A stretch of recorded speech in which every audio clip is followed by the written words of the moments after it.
para resolver a las 15:45, a estar habilitado, como hemos estado haciendo las últimas semanas. Bueno, les cuento que debido a que esta nueva situación de que desde la universidad nos han habilitado definitivamente a evaluar contenidos a través de los exámenes parciales, como se hace tradicionalmente, también esto después de charlarlo con las autoridades académicas y demás, y con los compañeros de la cátedra, hemos decidido, chicos, que vamos a dejar de enviarles la devolución de las guías de trabajos prácticos semanales. Lo que vamos a hacer ahora es evaluar los contenidos de la asignatura exclusivamente a través de los exámenes parciales. Ya tienen uno la semana que viene, tendrán el otro, calculo que a fines de octubre, noviembre. Así que la materia se va a evaluar exclusivamente a través de los exámenes parciales, chicos. ¿Qué quiere decir esto? Nada, a los fines prácticos no les va a cambiar absolutamente nada más que esto. No van a tener individualmente una devolución de la guía. Sí podemos hacerla por ahí una devolución colectiva en el caso de que ustedes lo crean necesario. La guía de trabajos prácticos va a ser importante, en primer lugar, porque desde la guía de trabajos prácticos que nosotros elaboramos para que ustedes trabajen, chicos, se van a extraer las preguntas que van a ser evaluadas en los exámenes parciales y finales. O sea que nada, en definitiva nosotros aconsejamos obviamente que ustedes trabajen en las guías, porque es la manera en la que ustedes pueden saber cuáles son los contenidos que nosotros creemos necesario que ustedes conozcan a la hora de evaluarlos, básicamente. No hay otra forma, porque yo acá en un teórico les puedo dar el 50, el 60, quizá el 70% de los contenidos de un tema determinado, pero para que ustedes sepan exactamente qué es lo que esperamos que ustedes conozcan de cada tema, tienen que remitirse a la guía. Entonces la guía en definitiva justamente les va a servir, valga la redundancia, de guía para saber qué es lo que tienen que estudiar y con qué profundidad hacerlo. Nosotros vamos a seguir con la modalidad tal cual lo hemos estado haciendo ahora, cuestionario y guía. El cuestionario, chicos, que ustedes responden al finalizar la clase. Profe, buen día. Buen día. Dame un segundito que termino la idea y me hacen las preguntas que tengan que hacerme. El cuestionario que se va a habilitar a la tarde, chicos, como se ha venido haciendo hasta ahora, les va a servir a ustedes para dejar constancia de la asistencia a la actividad práctica. O sea, tienen que responder el cuestionario, responden bien el cuestionario, muy sencillito, que además son preguntas que van a estar relacionadas a la guía, tal cual lo hemos estado haciendo, y el que responde bien el cuestionario tiene la asistencia al trabajo práctico del día. Aquel que por el motivo que sea no puede, no quiere, no tiene tiempo o no está para responder el cuestionario de ese día, nada, va a tener la asistencia cuando entregue la guía correspondiente a la semana. O sea que la guía se va a computar como, para aquellos que no respondan bien el cuestionario, como asistencia a la actividad práctica de la semana. Nada, lo único que cambia es que en definitiva no van a tener una entrega individual de la guía cada uno de ustedes, sino que, bueno, insisto con esto, para el caso que lo crean necesario, iremos haciendo entregas colectivas, iremos haciendo un cierre de la guía en forma colectiva para que ustedes se vayan sacando las dudas, si es que la tienen, de alguna pregunta en particular de las guías. Que en principio las adelante que van a hacer, insisto, van a contener los conceptos y lo que se ha ido diciendo en la clase teórica, o sea que no debería generar mayores inquietudes, ya lo van a ver cuando vayan a la guía esta tarde, está todo lo que hemos dicho, lo que vamos a decir en el teórico está incluido ahí en la guía. Sí, te escucho, no sé quién me estaba por hacer una pregunta.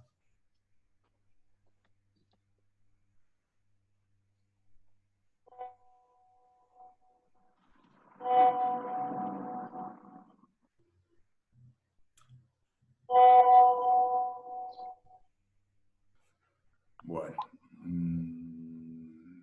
no sé si se habrá arrepentido o tenemos un delay. ¿Me están escuchando? ¿Alguien tiene alguna duda respecto a lo que acabo de decir?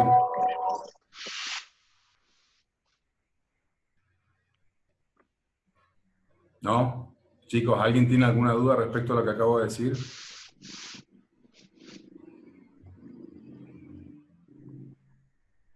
Bueno. Hola, profe. No, yo quería preguntar que algo escuché que no iban a hacer la retroalimentación de los trabajos. La devolución de la guía de trabajos prácticos que ustedes tienen que desarrollar, la que tienen que entregar semanalmente, no va a tener una devolución individual. No va a tener más una devolución individual, sino que va a ser, en el caso de que ustedes lo crean conveniente y o necesario, va a tener una devolución colectiva, para que ustedes puedan verificar cuáles son las respuestas, ustedes mismos, como autoevaluación, para que ustedes puedan ir llevando una guía de cuáles fueron las respuestas correctas en forma colectiva. No va a tener más una calificación individual, por esto que decía al comienzo. Ahora la calificación va a ser exclusivamente la de los exámenes parciales. Sí va a ser importante que entreguen la guía a aquellos que no respondan el cuestionario o no lo respondan bien, para que les quede asentada la asistencia a la actividad práctica.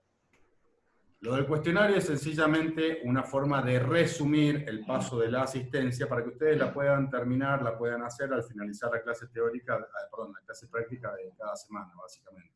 Pero nada, la única diferencia, Eri, insisto, es que ustedes no van a tener la devolución individual de la guía semanal, sino que van a tener una devolución colectiva, con cuáles son las respuestas correctas para que puedan verificar ustedes mismos en forma individual qué es lo que respondieron bien y qué es lo que no, y lo puedan ir corrigiendo para los exámenes parciales y o finales. ¿Se entiende, Eli? Sí, gracias. Bien. ¿Alguien más tiene alguna duda, chicos, respecto a esto que acabo de decir? Bien. Bueno, suponemos que no, entonces. Vamos largando el tema del día de hoy. Si tienen alguna otra inquietud, lo podemos ir viendo al finalizar la clase, no hay problema.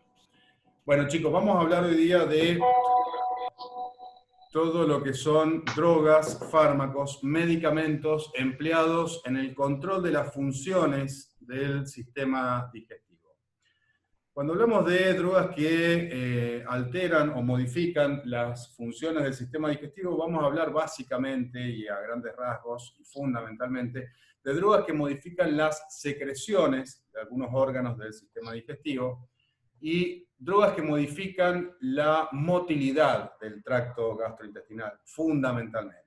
Hay algunos agregaditos más, pero fundamentalmente les diría que son ese tipo de drogas y que van a estar relacionadas a el tratamiento de algunas patologías que son relativamente frecuentes en medicina veterinaria, como por ejemplo la gastritis o gastroenteritis, diarreas, vómitos, hilio paralítico, atonía ruminal, algunas alteraciones hepáticas, si se quiere, que les diría son por ahí los problemas más frecuentemente encontrados en el tracto gastrointestinal en medicina veterinaria. ¿Cuáles creen ustedes, recuerdan, se imaginan, no sé, les parece que podrían ser, por ejemplo, causas de gastritis en medicina veterinaria? ¿Qué se les ocurre? Podría ser, algunas ya las hemos mencionado en clases anteriores. Causas de gastritis. Tiren cualquier cosa, chicos. Estoy con las paletas para agarrar cualquier pelota que tiren. A ver, ¿qué les parece que puede generar gastritis? ¿Qué situaciones? ¿Qué cosas? ¿Qué nada? ¿Cuál puede ser el origen de una gastritis?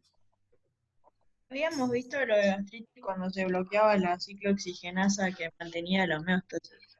Bien, Rebeca, muy bien, sí, tal cual. Algunas drogas, como por ejemplo los antiinflamatorios no esteroidales, fundamentalmente, si se quiere, en menor medida los esteroidales también, son medicamentos o principios activos que pueden inducir gastritis por disminuir la producción de prostaglandinas en el estómago y de esa manera incrementar la producción de ácido clorhídrico, disminuir la de moco y generar gastritis. Perfecto, bien. ¿Qué otra cosa? ¿Qué situación puede generar gastritis? Situaciones que pueden estar viviendo ustedes por estas horas, probablemente más tirando para el lunes que viene. Bien, sí, ahí lo dijeron, se cortó un poquito, pero ¿qué cosa? El estrés. El estrés, bien. El estrés agudo y el estrés crónico son causas frecuentes de gastritis, chicos, en todas las especies animales, muy frecuentemente visto por ahí en equinos, caninos, felinos. Sí, bien, obviamente en el ser humano también, lo habrán experimentado. ¿Qué más? ¿Qué otras cosas podrían generar gastritis en animales? ¿Qué les parece?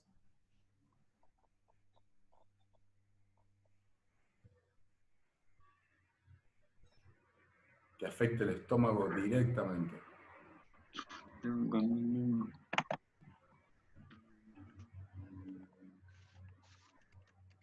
¿Se les ocurre algo?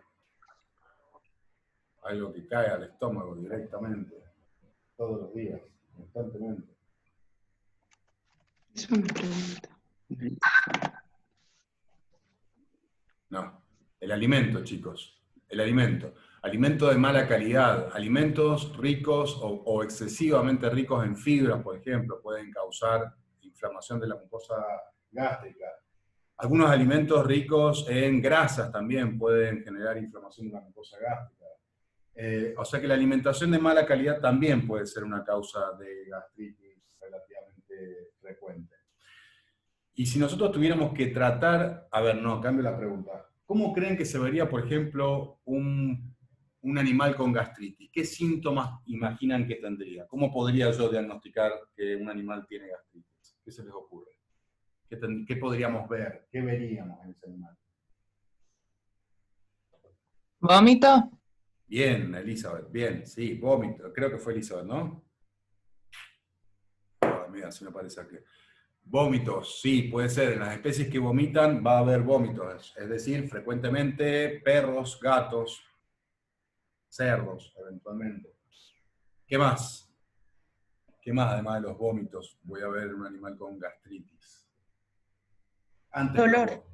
Bien, va a haber dolor. Sí, el animal puede manifestar dolor con, por ejemplo, posiciones antiálgicas. Bien, ¿qué más? Si le está doliendo el estómago, ¿qué otra cosa voy a ver? Además de nada, de sintomatología propia del dolor. Digo, ¿cómo va a expresar el animal ese dolor en el estómago? ¿Qué le va a modificar? Disminución. Puede ser. ¿Cómo, Eli? Se cortó. Disminución del apetito. Bien, muy importante. Una de las primeras cosas, chicos, que se observa en un animal con gastritis es la anorexia o la disminución del apetito. El animal empieza a comer menos y quizás incluso empieza a tomar menos agua. Y en la fase siguiente de la gastritis, si no se controla, esa anorexia se va a sumar justamente con los vómitos. Y vamos a tener entonces un animal que no come, no toma agua, por lo tanto está incorporando menos líquido, sumado a los vómitos, ese animal posiblemente esté deshidratado también después de un par de días con gastritis. La falta de alimento obviamente además va a llevar a que el animal después de unos días de no comer va a estar debilitado, va a estar hipoglucémico, bueno, se empiezan a juntar una serie de trastornos que hay que controlar rápidamente. ¿Cómo tratarían ustedes la gastritis? ¿Qué haríamos? ¿A dónde apuntamos si queremos tratar un animal con gastritis? ¿Qué tendríamos que hacer? Imaginen, inventen.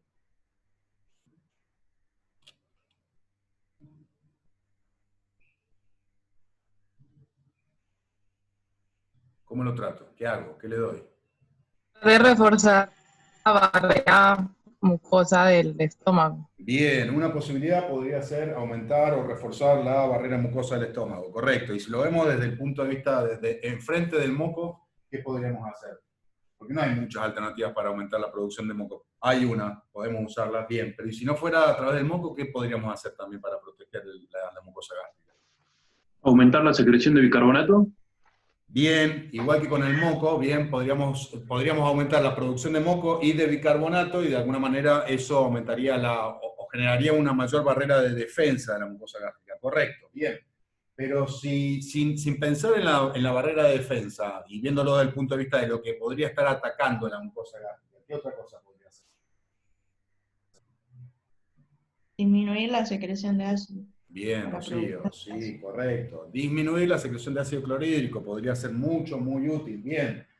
Y también podría tratar de neutralizar el ácido clorhídrico que se ha producido. Bien, o sea que si yo tengo que, de alguna manera, preservar la mucosa gástrica, puedo o aumentar la producción de moco y de bicarbonato, como bien dijeron, o neutralizar el ácido clorhídrico, o mejor aún, reducir los niveles de ácido clorhídrico que produce esa mucosa gástrica. Bien. Obviamente, si tengo el animal con vómitos, voy a tener que buscar drogas que disminuyan los vómitos en ese animal, o sea, usar antieméticos. Y después de un tiempito puedo llegar a requerir alguna droga que estimule el apetito de nuevo si el animal sigue anoréxico. Bueno, esas son más o menos las alternativas terapéuticas que vamos a manejar cuando tengamos un animal con gastritis. Y por ahí vamos a empezar justamente a hablar el día de hoy. Vamos a empezar a hablar justamente de lo que es la farmacología del estómago, farmacología gástrica, Y vamos a empezar justamente en relación a lo que es la producción o la neutralización de ácido clorhídrico, es decir, lo que se conoce genéricamente como antiácidos. Cuando hablamos de antiácidos, chicos, tenemos básicamente dos alternativas en cuanto a antiácidos. Tenemos la posibilidad, como decíamos recién, de neutralizar el ácido clorhídrico que ya se produjo, o, mejor aún, más efectivo, disminuir la producción de ácido clorhídrico por parte de la mucosa gástrica. Los neutralizantes con los que contamos en medicina veterinaria y en medicina humana son muchísimos, hay un montón. Yo les voy a mencionar acá algunos de los más utilizados y vamos a mencionar cuáles son las diferencias más importantes entre ellas. De todas maneras, ya les anticipo, los neutralizantes del ácido clorhídrico en medicina veterinaria se utilizan relativamente poco, por no decir bastante poco. Sí se utilizan mucho más, son mucho más útiles, mucho más utilizados en medicina veterinaria las drogas que disminuyen la producción de ácido clorhídrico. ¿Cuáles son los neutralizantes de los que tenemos disponibilidad? Bueno, tenemos el bicarbonato de sodio, bastante obvia esa respuesta, el carbonato de calcio y el hidróxido de magnesio e hidróxido de aluminio. Vamos a ver cuáles son a grandes rasgos las principales diferencias entre estos neutralizantes. A ver, cuando vayan a los libros van a ver que cada neutralizante reacciona con el ácido clorhídrico y genera una serie de moléculas a causa de esa reacción. En el caso del, no es necesario que ustedes conozcan estas reacciones químicas, no es necesario, sencillamente para explicar algunas diferencias que hay en cuanto a los efectos que producen, nada más que para eso. El bicarbonato de sodio reacciona con el ácido clorhídrico y forma o genera, como producto de esa reacción, cloruro de sodio, agua y dióxido de carbono. El carbonato de calcio genera con el ácido clorhídrico, en este caso con dos moléculas de ácido clorhídrico, y va a generar cloruro de calcio, agua y dióxido de carbono. Después tenemos hidróxido de aluminio, que del mismo modo, en este caso genera una reacción con tres moléculas de ácido clorhídrico. El hidróxido de aluminio va a generar cloruro de aluminio, agua y nada más. O sea que acá tenemos ya una diferencia respecto a lo que veníamos viendo anteriormente. Y el hidróxido de magnesio genera una reacción con dos moléculas de ácido clorhídrico y produce cloruro de magnesio y agua. O sea que si vemos las diferencias entre el bicarbonato de sodio, el carbonato de calcio, el hidróxido de aluminio y el hidróxido de magnesio, estas dos, bicarbonato de sodio y carbonato de calcio, generan, además de agua, dióxido de carbono. ¿Y por qué estoy mencionando esto? Bueno, porque el dióxido de carbono es un gas que dentro del estómago va a generar distensión gástrica. O sea que la reacción del ácido clorhídrico con el bicarbonato o con el carbonato de calcio va a producir una distensión del estómago, que sumado al hecho de que se aumenta rápidamente el pH del estómago, se eleva el pH del estómago, se distiende el estómago, el organismo interpreta de esta manera que el estómago está repleto, por ejemplo, de alimento, y se produce un aumento en la liberación de gastrina a consecuencia de esto. ¿Por qué es importante ese detalle? Bueno, porque ese aumento en la liberación de gastrina va a hacer que el estómago empiece a producir más cantidad de ácido clorhídrico. ¿Qué digo con esto? Estas drogas son buenos neutralizantes del ácido clorhídrico, neutralizan en forma inmediata, producen un rápido alivio de la sintomatología de la gastritis porque neutralizan inmediatamente el ácido clorhídrico, pero a causa de esta liberación de gastrina que producen, genera algo que van a encontrar en los libros como hiperacidez por rebote o de rebote. Esto quiere decir que rápidamente generan un aumento del pH gástrico, pero después de un par de horas, el aumento en la liberación de gastrina vuelve a reducir el pH del estómago por el aumento nuevamente en la producción de ácido clorhídrico. Es un dato importante a tener en cuenta porque hace que el efecto sea más corto y produzca un aumento nuevamente en la producción de ácido clorhídrico horas nomás después de la administración.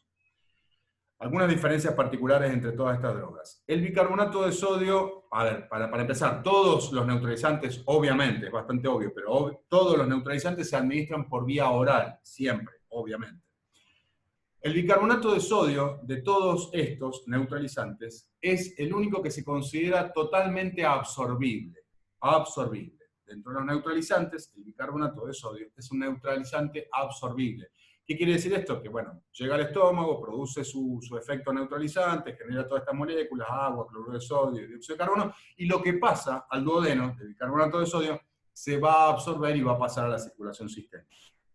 En condiciones normales, si yo administro 1 o 2 veces bicarbonato de sodio, no va a pasar absolutamente nada, se va a alcalinizar un poco la orina y chao, ya está, no hay problema. Ahora, si yo le estoy administrando bicarbonato de sodio cada 10 minutos porque el animal tiene hiperacidez de rebote, y sigo viendo manifestaciones de gastritis a causa de esa hiperacidez de rebote, y bueno, toda esa cantidad de bicarbonato de sodio que llega al duodeno y se está absorbiendo, puede generar una alcalosis sistémica, en el peor de los casos. O sea que hay que tenerlo en cuenta. ¿Y por qué digo esto? Porque si bien el bicarbonato de sodio produce un rápido alivio de los síntomas de la hiperacidez gástrica, genera a la larga, en realidad a mediano plazo, en cuestión de horas, genera una hiperacidez de rebote que hace que no sea efectivo para utilizarlo como terapia de la gastritis. Si no tengo más alternativas, si no tengo ninguna otra droga o sustancia para neutralizar el ácido clorhídrico que no sea el bicarbonato de sodio, bueno, podríamos utilizarla. Pero ni remotamente es la mejor de las alternativas para tratar una gastritis el bicarbonato de sodio. Respecto al carbonato de calcio, como decíamos recién, también genera dióxido de carbono, también distiende el estómago, también puede generar hiperacidez de rebote, pero a diferencia del bicarbonato de sodio, el carbonato de calcio se absorbe mucho menos. De hecho, se absorbe muy poco carbonato de calcio, técnicamente, muy poquito, un 5, un 10% de lo que yo administro pasa a la circulación. Y en general ese porcentaje no trae absolutamente ningún problema. El uso prolongado, el uso crónico durante mucho tiempo, les diría meses, de carbonato de calcio podría eventualmente inducir una litiasis en el riñón, producir cálculos renales. Pero es un uso que en medicina veterinaria no van a ver nunca, jamás, o sea que no tiene importancia en veterinaria esto, sí lo tiene más por ahí en medicina humana, en la que hay personas que a causa de esta gastritis y generar alivio sintomático todo el tiempo, consumen por ahí grandes cantidades de este tipo de antiácidos. Insisto que en veterinaria no suele ser el caso. Por último, estos dos, hidróxido de aluminio e hidróxido de magnesio, son dos antiácidos neutralizantes que son muy efectivos como neutralizantes, producen un alivio inmediato de la hiperacidez gástrica. Tienen también la ventaja de que no se absorbe prácticamente nada del hidróxido de aluminio ni del hidróxido de magnesio, se absorben en muy pequeñas cantidades, despreciables. El hidróxido de aluminio genera un efecto constipante a nivel intestinal, es decir, que el hidróxido de aluminio reduce el peristaltismo intestinal, puede generar constipación cuando se usa en un par de días. Y por el contrario, el hidróxido de magnesio tiene un efecto de estimular la motilidad intestinal, o sea que suele generar diarreas, el hidróxido de magnesio. Insisto, el hidróxido de aluminio, constipación, hidróxido de magnesio, diarrea. A causa de eso, de esto que estoy diciendo, normalmente el hidróxido de magnesio se combina con el hidróxido de aluminio, es decir, vienen las dos sales combinadas en los antiácidos neutralizantes para compensar los efectos colaterales de cada uno de esos. Es decir, para que el hidróxido de aluminio, generando constipación, reduzca la motilidad intestinal que puede generar el hidróxido de magnesio al generar diarrea. Entonces, como que yo neutralizo los efectos colaterales de ambos. Nos quedan 10 minutos, les paso inmediatamente el link cuando se corte, chicos, así seguimos con la clase. Bueno, y ahora sí pasamos a hablar de los antiácidos que actúan disminuyendo o inhibiendo la secreción ácida en el estómago. Que, como les decía hace un rato, son las drogas más frecuentemente utilizadas para tratar gastritis en medicina veterinaria. Son muy, muy, muy importantes. Las van a usar mucho, sobre todo si trabajan con equinos, caninos y felinos, van a usar mucho este tipo de drogas. Tenemos básicamente acá dos grandes grupos de drogas que disminuyen la producción de ácido clorhídrico. Hay una tercera que la verdad que no tiene mucha importancia, así que ni la vamos a mencionar. Dentro de las que tenemos, dentro de estas dos que tenemos a los antihistamínicos de los receptores H2. H2, chicos, esto es muy importante, por favor, no se lo olviden. La histamina en el estómago, en las células parietales, estimula la producción de ácido clorhídrico, estimulando los receptores H2. Recuerden que los receptores H1, nosotros ya los hemos vinculado en clases anteriores a los estados alérgicos, fundamentalmente. No solo a eso, pero fundamentalmente a los estados alérgicos. Los receptores H1 son los que nosotros mencionábamos que estaban en los vasos sanguíneos, los bronquios y en menor medida el intestino y generaban diarrea cuando había alergias alimentarias. O sea que los receptores H1 producían vasodilatación, broncoconstricción y quizá aumento de la motilidad intestinal. Los receptores H2 de la histamina, histamínicos 2, están localizados en la mucosa gástrica y su estimulación genera aumento de la producción de ácido clorhídrico. Por lo tanto, si yo bloqueo los receptores H2 y histamínicos 2, voy a reducir la producción de ácido clorhídrico. Muy importante. En realidad, aparte de estos antihistamínicos H2, tenemos otros grupos de drogas que disminuyen la producción de ácido clorhídrico, que son los inhibidores de la bomba de protones o protón-potasio ATPasa. Esta bomba de protones está localizada también en las células parietales y es una bomba, una ATPasa, que lo que hace es mandar hacia la luz del estómago un protón, un átomo de hidrógeno, en intercambio con un átomo de potasio. Este átomo de hidrógeno después se va a combinar con cloro en la mucosa, en la luz del estómago, y va a generar el ácido clorhídrico. Por lo tanto, si yo bloqueo la actividad de esta protón-potasio ATPasa o bomba de protones, lo que voy a hacer es disminuir o inhibir directamente la producción de ácido clorhídrico. Ahora vamos a ver diferencias entre estos dos grupos.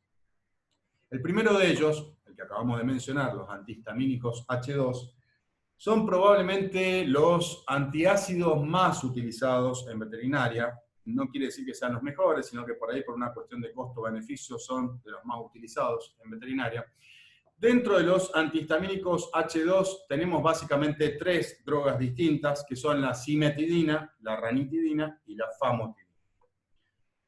Están ordenados por orden de potencia. Esto quiere decir que la cimetidina es la menos potente, la ranitidina tiene una potencia intermedia, y la famotidina es la más potente de las 3 drogas, dentro de los antihistamínicos H2.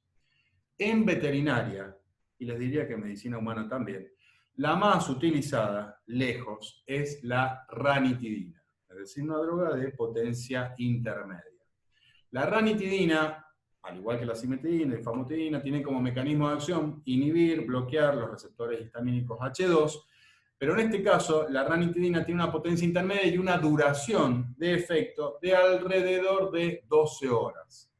La cimetidina, como es menos potente, tiene una duración de entre 6 y 8 horas, y la famotidina, que es más potente, tiene también una mayor duración de alrededor de 24 horas.